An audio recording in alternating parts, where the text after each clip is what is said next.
What's up? Welcome back to Nowstalgia. Dave here, talking about Barbenheimer. What else would I be talking about? Very exciting times. I'm going to review both movies in a separate segment. See the link below for my reviews of Barbie and Oppenheimer, two movies I really liked. But Barbenheimer itself, I think, needs a lot of inspection in its own regard, just because this is a really, I think, special and unique time, and it's very exciting. Barbenheimer fueling the United States box office to the fourth biggest box office of all time, over 300 million total. Of that, Barbie grossing 162 million domestic opening weekend, by far the biggest opening for film directed by a woman. Shout out Greta Gerwig, nailing it. And then Oppenheimer, the 3-day, 82.4 million. This is perhaps even more impressive because Oppenheimer is a 3-hour long R-rated historical biopic thriller drama film made for adults. That is not a blockbuster. As that type of movie has not been a blockbuster in ages. And yet it is this year. I mean, Christopher Nolan, he is someone who has a brand, one of the few directors that has a brand, has a following. That being said, this is his biggest opening that does not feature Batman in his movie. It's an incredibly wild result. And, I mean, I think anecdotally, everyone can agree who partook in Barbenheimer this weekend that there was just an energy in the air. There was like really something going on. I think it was really special to see so many people really engaged and excited to go to the movies, people dressing up in pink by the thousands, every at every theater. Just an amazing turn of events. And I think, obviously this started off on the internet a while back when like the Barbenheimer name was coined with these shared release dates, and the online debate over which movie should you see first, what is the correct way to see these movies, because of course everyone wants to see these movies, a Nolan movie, a Gerwig movie, they sell themselves, but I feel like that just kind of snowballed, and just really strong viral marketing and word of mouth on the internet really fueled this. And, in a sense, maybe you could attribute this type of viral marketing, the ground zero for this maybe is like the Gentle Minions trend for Minions The Rise of Gru about a year ago last summer. Of course, that was at a much smaller scale. Barbenheimer is mainstream and populist and for all kinds of, viewers. And I think it's just a really special thing. I know for me, like when I saw Barbie on Sunday, that was the biggest concession line I had ever seen. And it's backed up in the data. AMC said they had the second biggest revenue day on Saturday at concessions in their theaters behind Avengers Endgame Saturday back in 2019. Saturday was also AMC's fifth biggest admission revenue day in their 103-year history. Just crazy stuff here. And if you look at the performance of these movies, which also performed very well overseas in many markets, it's a really global thing here.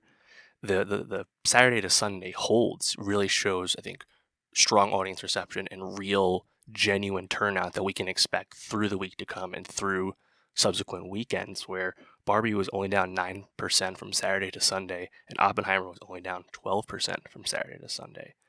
And then Oppenheimer grossed $30 million this week from IMAX. 20% of its box office was from IMAX. That's the biggest share ever to gross that much at IMAX. Nolan has those IMAX and premium screens locked down for the next 3 weeks for Oppenheimer. This is like a runaway train. And, this kind of cultural phenomenon is just really special. You cannot manufacture this. It's really genuine.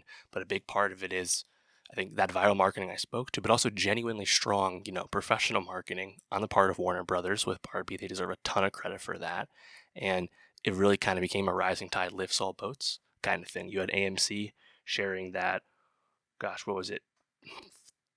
A few 100,000 people had booked same-day screenings of both Barbie and Oppenheimer during this weekend.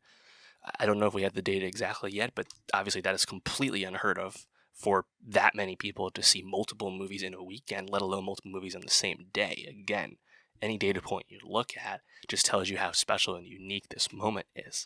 And despite all this, which is so exciting and so awesome and so justly earned because both these movies are great. Again, check my reviews of both below.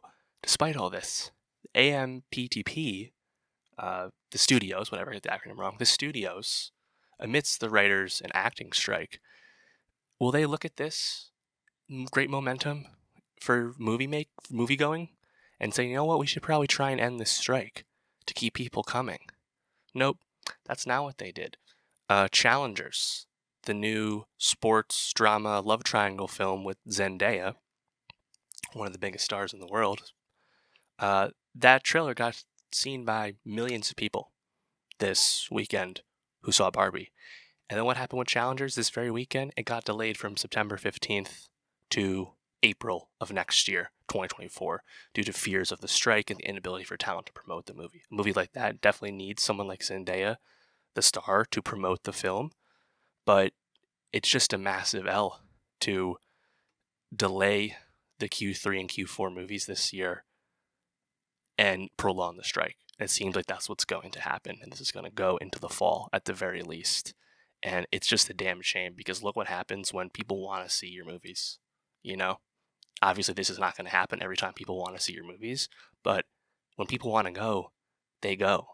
This is the biggest weekend since Spider-Man No Way Home came out at the end of 2021, a movie that also was very viral and had a lot of people who really wanted to see it for various reasons. You know, the theaters, the studios, it's been a tough time, obviously, coming out of the pandemic.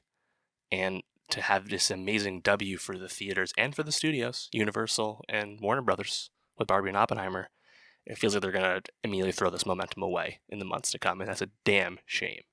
And really stupid, if you ask me. But yeah, in the meantime, Barbenheimer is real. It's just so exciting that it's as big and kind of unprecedented as it is.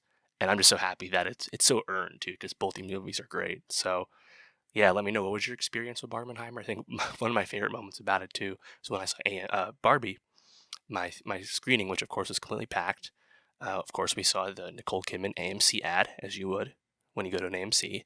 People cheered and applauded at the very end in like an enthusiastic way because we know the Nicole Kidman ad has become a meme at this point. Heartbreak does in fact feel good at a place like this. People know.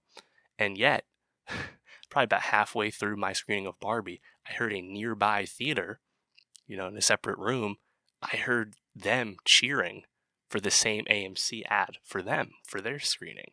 And I just thought that was absolutely amazing and just kind of speaks to the energy that I felt in the theater this weekend when I saw both movies. But yeah, let me know, what was your Barbenheimer experience? How did you like both movies? Make sure you check out my reviews of both movies in the links below. And for more movie reviews and more discussions of unexpected film phenomenons at the box office like Barbenheimer, subscribe, and I'll see you next time.